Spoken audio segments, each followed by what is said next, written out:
नमस्कार, मी सागर जोशी. TV9 मराठीमध्ये आपलं स्वागत. आणि बुलेटिनच्या सुरुवातीलाच एक राजकीय बातमी आहे. युगेंद्र पवार यांना बारामतीकरांवर लादू नका. बारामतीमध्ये पुन्हा गब्बरच्या नावानं नवं पत्र व्हायरल झालंय. घरातील लढाई बारामतीकरांवर लादू नका. गब्बरच्या नावानं हे पत्र सध्या चांगलंच व्हायरल होतंय. अजित पवारांच्या कामाची तुलना नवख्या मुलाशी कशी असा उल्लेख किंबहुना असा प्रश्न या पत्रामध्ये विचारण्यात आला. शरद पवारांना उद्देशून गब्बरचं आणखी एक पत्र आता व्हायरल झालंय. तर हे पत्र नेमकं काय आपण पाहतोय. निवडणुकीपूर्वी ताईंनी खूप आश्वासनं दिली, मात्र आता ते कार्यकर्त्यांचा फोन उचलत नाहीत. आता नवख्या लेकराला खुर्ची देऊन तुमच्या विश्वासार्हतेचा पोरकेळ करून संगीत खुर्ची मांडताय.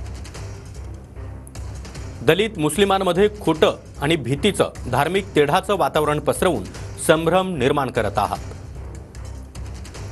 तुमच्यामध्ये पुतण्याला खलनायक बनवण्यासाठी फतवे काढत आहात. युगेंद्र पवारांना बारामतीकरांवर लादू नका. दादांच्या कामाची तुलना नवख्या मुलाशी कशी असा सवाल या गब्बरच्या पत्रातून विचारण्यात आलाय. व्यावहारिक विचार आणि आम्हाला गृहीत धरणं बंद करा असं देखील या पत्रामध्ये नमूद करण्यात आलंय. मागच्या पत्रामध्ये दादांवर बोललो आणि या पत्रामध्ये तुमच्यावर बोलत आहे.